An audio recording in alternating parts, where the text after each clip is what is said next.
నమస్తే, నేను మీ Ashok Kumar. Welcome to our channel. ఇవాళ గెస్ట్గా మనతో పాటు భరత్ రెడ్డి గారు ఉన్నారు, సీనియర్ జర్నలిస్ట్. సార్ నమస్తే. సార్ నమస్తే.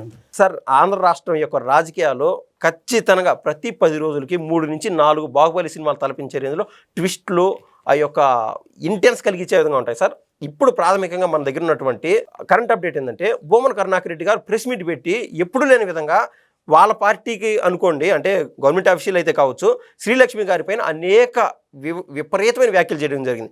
ముఖ్యమైన వ్యాఖ్యలు ఏంటంటే, రోజు 1,50,000 పెట్టి ఒక చీర వేసుకోవడం, మళ్ళీ ఆ చీర ఇంకొక రోజు వేసుకోదు, అంటే కట్టిన చీర మళ్ళీ కట్టదు. అదేవిధంగా విగ్గులే ఏకంగా 50 లక్షల రూపాయలకు సంబంధించినటువంటి విగ్గులు ఆవిడ దగ్గర ఉన్నాయని చెప్పి ఆయన హాట్ కామెంట్స్ జరిగింది. అసలు వాళ్ళకి ఎక్కడ చెడింది అంటారు సార్? మీరు చెప్పినట్టుగా 10 రోజులకు ఒకసారి ఆంధ్రప్రదేశ్ రాజకీయాల్లో ఏదో ఒకటి సంఘటనల, ట్విస్ట్ల, బాహుబలి ఏదో ఒకటి జరుగుతున్న సందర్భంలో గతంలో మనం చూసుకున్నట్టయితే చాలా స్కామ్లకు సంబంధించి రోజు ఏదో ఒకటి స్కామ్లు, లేదా జగన్మోహన్ రెడ్డి పర్యటనలకు వెళ్తే పర్యటనలో ఆందోళనకరణలు, లేకపోతే ఎవరైనా చనిపోవడం, ఇలాంటి కార్యక్రమాలు మనం చూస్తూ వస్తున్నాం గత 6 నెలల కాలం నుంచి. అయితే స్కామ్లు, లిక్కర్ స్కాము, లేదంటే భూదందాల స్కామ్లు, ఈ స్కామ్లు, లేదంటే జగన్మోహన్ రెడ్డి వారానికి ఒకసారి వెళ్ళి ఏదో ఒక గందరగోళం సృష్టి. ఈవెన్ తెలంగాణలోని రాజకీయ ప్రియులు కూడా అనేది ఏంటంటే, మా రాష్ట్రంలో ఇటువంటి రాజకీయం లేదే, మా బోర్ కొడుతుంది అంటున్నటువంటి సంఘటన కూడా మనం చూస్తున్నాం. అందుకు సినిమాలతో పోల్చాను సార్. సినిమాలతో పోల్చిన అనేది ఒక అనవత అయినప్పటికీ మనం ఏంటంటే, అక్కడ ఇప్పుడు లేటెస్ట్గా మనకు భువన కరుణాకర్ రెడ్డి చాలా అత్యంత సన్నిహిత, నమ్మకస్తుడైన జగన్మోహన్ రెడ్డికి వ్యక్తి భువన కరుణాకర్ రెడ్డి 2 సార్లు టీటీడీ చైర్మన్గా చేయడం జరిగింది. 2 సార్లు కూడా విమర్శలు పాల్గొనడం జరిగింది. ఈ భువన కరుణాకర్ రెడ్డి చేసిన దాన్ని ఇప్పుడు ఒక్కొక్కటిగా టీటీడీలో జరిగిన అక్రమాలు కానీ, అన్యాయాలు కానీ, ఈ లడ్డు వ్యవహారం కానీ, ఇవన్నీ కూడా ఒక్కొక్కటిగా బయటకు వస్తున్న నేపథ్యంలో తను వెళ్ళి ధర్నాలు చేయడం, అక్కడికి వెళ్ళి గందరగోళం సృష్టించడం, ఇవన్నీ కూడా మనం గతంలో చూసాం. మేము వస్తాము, నడకన వస్తాము, గోవాద జరిగింది, ఇవన్నీ కూడా చాలా ఆరోపణలు చేసిన నేపథ్యంలో అప్పుడు పెద్దగా ఆయన వార్తల్లోకి రాలేదు. అది చాలా పెద్ద ఇష్యూ చేద్దామని చెప్పి, పెద్దగా వార్తల్లో ఉందామని చెప్పి, ఒక ఆంధ్రప్రదేశ్ ప్రజలు కూడా తన వెంట ఉంటారని చెప్పి అదొక 4-5 రోజులు అలచేలు చేయడం జరిగింది. దానికి పెద్ద స్పందన వచ్చినట్టుగా కనిపించలేదు.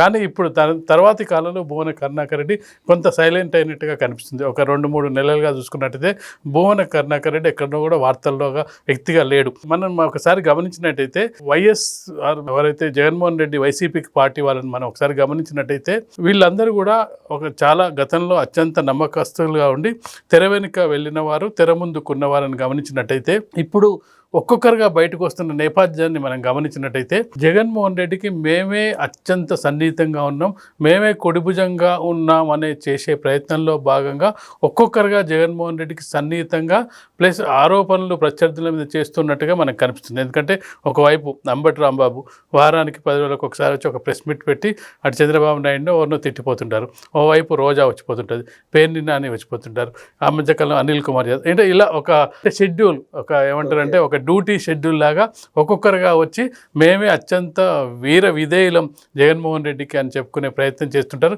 సార్, ఇది వరకు మీలాంటి సీనియర్ జర్నలిస్టులు కావచ్చు, మీరు కూడా 1-2 వీడియోలు కూడా మీరు చెప్పినటువంటి సందర్భాలు నేను చూశాను. అదేంటంటే ఈవెన్ పెద్దిరెడ్డి రామచంద్రారెడ్డి కావచ్చు, లేదా ఇదే కరుణాకర్ రెడ్డి కావచ్చు, వీళ్ళు అనవసరంగా మీడియా సమావేశాలు పెట్టరు, వాళ్ళకి లబ్ధి ఉంటేనే పెడతారు మీడియా సమావేశాలు అని మీరు చెప్పారు. ఇప్పుడు అనవసరంగా మీడియా సమావేశం పెట్టాడని నేనైతే అనుకోను. ఇప్పుడు తాత్కాలికంగా ఏదైతే మనకు గవర్నమెంట్ పరిధిలోకి వచ్చినదో స్వర్ణముఖి పైన ఏకంగా 9 ఎకరాలు కబ్జా చేసినటువంటి వ్యవహారం ఇది కావచ్చు, లేదా ఈ టీటీడీకి సంబంధించినటువంటి ఏదైతే ఇది ముంతాజ్ హోటల్ వ్యవహారం కావచ్చు, ఇప్పుడు మనకు ఏదైతే టీడీఆర్ బాండ్స్ ఏదైతే 10,000 కోట్లకు సంబంధించినటువంటి స్కామ్ ఏదైతే ఉన్నదో దాంట్లో ఏకంగా 2,000 కోట్ల రూపాయల స్కామ్ ఈ భూమన కరుణాకర్ రెడ్డి నేతృత్వంలో జరిగిందని చెప్తున్నారు. అందువల్ల ఈయన సమావేశం పెట్టి ఏదో పాము కదా తన పిల్లలు తానే చంపుకున్నట్టు ఐఏఎస్ ఆఫీసర్ల పైన, లేదా ఇంకొకటి మున్సిపల్ ఆఫీసర్స్ పైన వాళ్ళపైన పండుతున్నాడు అని మనకు అనుకోవచ్చు. ఖచ్చితంగా వైసీపీ లీడర్స్ బయటకు వచ్చి ప్రెస్ మీట్ పెట్టారంటే వాళ్ళ మీద ఏదో ఒక ఆరోపణ బయటకు వస్తుంది, త్వరలో వస్తుంది. వాళ్ళ మీద గతంలో చేసిన అక్రమాలకు సంబంధించి రావడానికి వాళ్ళకు కొంత ముందస్తుగా తెలిసిపోతుండే కదా, ఇక నేనే టార్గెట్ పోలీసులకు కానీ అనే సందర్భంగా వాళ్ళు బయటకు వచ్చిన సందర్భాన్ని చూడవచ్చు. ఇక్కడ గమనించాల్సిన విషయం ఏంటంటే భువన కరుణాకర్ రెడ్డి ఎప్పుడు కూడా టీడీపీని కానీ, చంద్రబాబు కానీ టీడీపీని విమర్శించే ఈసారి ఆఫీసర్లపై పడ్డారు. ఇక్కడ అనుమానం వ్యక్తమవుతుంది, ఆఫీసర్ల మీద ఎందుకు పడ్డారు? ముఖ్యంగా చూసుకున్నట్టయితే గతంలో ఆఫీసర్స్ ఎవరు? గతంలో టీడీపీలో హయాంలో పనిచేసిన వాళ్ళు, లేకపోతే కాంగ్రెస్ హయాంలో పనిచేసిన వాళ్ళు, అంటే కాంగ్రెస్ హయాంలో పనిచేసిన వాళ్ళ మీద పడ్డారు. ఈయన కాంగ్రెస్కు అత్యంత సన్నిహితుడు. ఎంత సన్నిహితుడు అంటే జగన్మోహన్ రెడ్డి కంటే కూడా ఎక్కువ కరుణాకర్ రెడ్డి, రాజశేఖర్ రెడ్డి దగ్గర మెలిగిన వ్యక్తి. వాళ్ళ ఆయన జైల్లో ఉన్నప్పుడు ఇతను కూడా అదే జైల్లో మెలిగిండు, చాలా దగ్గర వ్యక్తి. ఈవెందో మనం ఒకవేళ జగన్మోహన్ రెడ్డి భువన కరుణాకర్ రెడ్డితో పోల్చుకుంటే రాజశేఖర రెడ్డికి ఇంకా అత్యంత సన్నిహితమైన వ్యక్తిగా మెలిగిన వ్యక్తి. ఎందుకంటే అప్పట్లో జగన్మోహన్ రెడ్డి ఆంధ్ర రాజకీయాల్లో కాస్త తక్కువగా ఉన్నారు. బెంగళూరులోనే గడపడం జరిగింది. తర్వాత ఎంపీ అయిన తర్వాతనే రాష్ట్ర రాజకీయాలకు రావడం జరిగింది. అప్పటి వరకు దూరం పెట్టడం జరిగింది. కానీ భువన కరుణాకర్ రెడ్డి అలా కాదు. ఫ్యామిలీతో పాటు ఆయన రాజకీయాల్లో పీసీసీ ఉన్నప్పుడు ప్రతి సందర్భంలోనూ రాజశేఖర రెడ్డి తోటి వెంటగా అండగా నిలిచిన వ్యక్తి. అలాంటి వ్యక్తి ఇప్పుడు ఎవరి మీద ఆరోపణలు చేస్తున్నారు? ఒక ఐఏఎస్ ఆఫీసర్ మీద ఆరోపణలు. ఆ ఐఏఎస్ ఆఫీసర్ ఎవరు? రాజశేఖర రెడ్డి హయాంలోనే ఆమె గతంలో ఆమె ఒక మంచి ఆఫీసర్గా గుర్తింపు పొందడం జరిగింది. చాలా సచ్ఛీతలత కలిగిన వ్యక్తిగా ఉన్న వ్యక్తి. ఆమె రాజశేఖర రెడ్డి హయాంలో మైనింగ్ సంబంధించి వీటికి సంబంధించిన దాంట్లో ఆ ఫైల్ మీద సంతకం పెట్టాడు. ఓబులాపురం మైనింగ్ అది పెద్ద చర్చ అయింది. దాన్ని వాళ్ళంతా జైలుకి వెళ్ళడం జరిగింది. ఆ సందర్భంగానే ఎవరు రాజకీయ నాయకులు వెళ్ళకపోయినప్పటికీ ఈమె వెళ్ళడం జరిగింది. గతంలో మనం రాజశేఖర రెడ్డి హయాంలో చూసుకున్నప్పటికీ ఎవరైతే రాజకీయ నాయకులు ఎవరు కూడా జైలుకి వెళ్ళిన సందర్భాన్ని మనం గమనించలేదు. ఈవెంతో సబితా ఇందర్-రెడ్డి మీద కూడా ఆరోపణలు రావడం జరిగింది. ఆమెను మంత్రివర్గంలో కూడా తొలగించడం జరిగింది కిరణ్ కుమార్ రెడ్డి ముఖ్యమంత్రిగా ఉన్న సమయంలో. కానీ ఆమెది క్లీన్ చీట్ ఇవ్వడం జరిగింది. కానీ ఎవరైతే ఆఫీసర్స్ రిటర్న్గా సంతకం పెట్టారో వాళ్ళందరూ కూడా బుక్ అవ్వడం జరిగింది. అందులో ఈమె శ్రీలక్ష్మి కూడా ఒక ఆమె చాలా కాలం పాటు జైల్లో ఉండడం జరిగింది.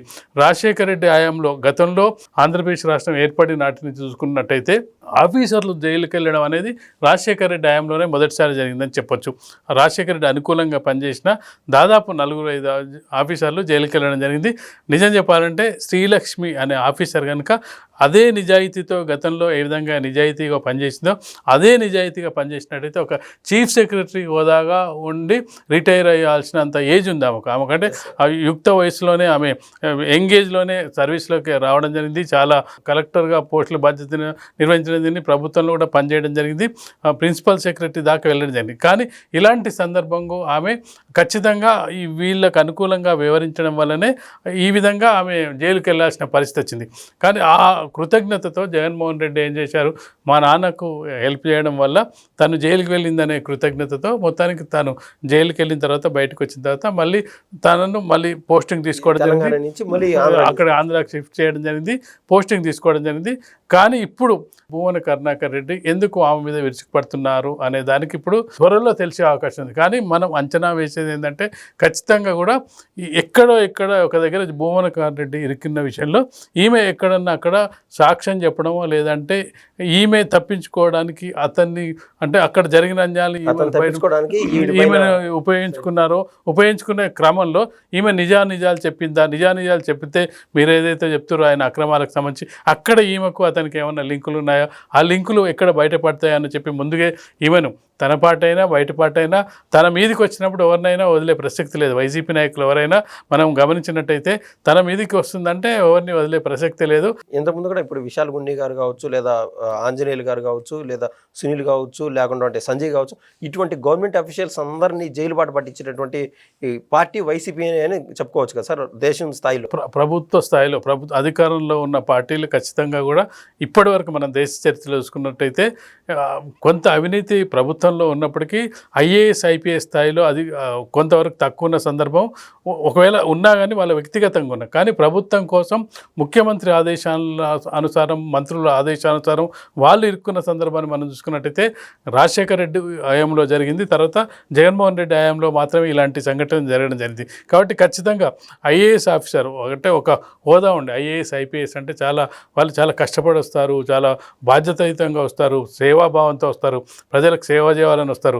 ఆల్ ఇండియా సర్వీస్ అంటే అసలు మనం ఒకసారి ఐఏఎస్ సెలెక్ట్ అయ్యింది ఐపీఎస్ సెలెక్ట్ అయ్యింది అంటేనే అసలు ఒక భావం వస్తుంది, అసలు ఎంత కష్టపడి వచ్చాడని చెప్పి. అలాంటిది వాళ్ళు 30 ఏళ్ళు ఈ రాజకీయ నాయకులు 5 ఏళ్ళు 10 ఏళ్ళు సర్వీస్ ఉంటారు, వెళ్తారు, రాజకీయాల్లోకి మారుతుంటారు. కానీ వాళ్ళ సర్వీస్ని తీసేసే వాళ్ళు ఎవరు ఉండరు. కాకపోతే వాళ్ళు నచ్చకపోతే లూప్ లైన్లకు పంపిస్తారు, ట్రాన్స్ఫర్ చేస్తారు, అంతవరకు చేయగలరు. లేదంటే వాళ్ళ రాష్ట్రం కాదంటే సెంట్రల్ గవర్నమెంట్కు వాళ్ళకు రిటర్న్ పంపించగలరు. ఎందుకంటే సివిల్ సర్వీస్ అంతా సెంట్రల్ గవర్నమెంట్ ఆధీనంలో ఉంటుంది కాబట్టి రిటర్న్ పంపించారు. అంతకుమించి ఉద్యోగాలను తొలగించే అవకాశం రాష్ట్ర ప్రభుత్వానికి లేనే లేదు. అయినప్పటికీ చాలామంది ఐఏఎస్ ఆఫీసర్లు మంచి పేర్లు తెచ్చుకున్న వాళ్ళు ఉన్నారు. కానీ ఇటీవలి కాలంలో మనం చూసుకున్నట్టయితే ఐఏఎస్ ఐపీఎస్లు మంచి పేరు కంటే కూడా చెడ్డ పేరు కంటే కూడా ఇంకా జైల్లోకి వెళ్ళే పరిస్థితి మనకు కనిపిస్తుంది. ఆ సందర్భంగా భువన కరుణాకర్ రెడ్డి ఒక వ్యక్తిని టార్గెట్ చేశాడంటే ఖచ్చితంగా కూడా అతనికి ఏదో అతని కింద నీళ్లు వస్తున్నాయని మనం అర్థం చేసుకోవచ్చు. ఏది ఏమైనా కూడా భూమన కరుణాకర్ రెడ్డి తాను చేసినటువంటి అవినీతి ప్రతిరోజు బయటకు వస్తుండడం వల్ల the level of frustration is in the peak stage. కాబట్టి ఆయన పక్కన వాళ్ళపైన తోసే వ్యవహారం నడుపుతున్నాడు. కాబట్టి గవర్నమెంట్ అఫీషియల్స్ని కేంద్రంగా ఎంచుకున్నాడని మనకైతే అర్థమవుతుందని చెప్పి భరత్ రెడ్డి గారు అభిప్రాయపడ్డారు. ధన్యవాదాలు సార్.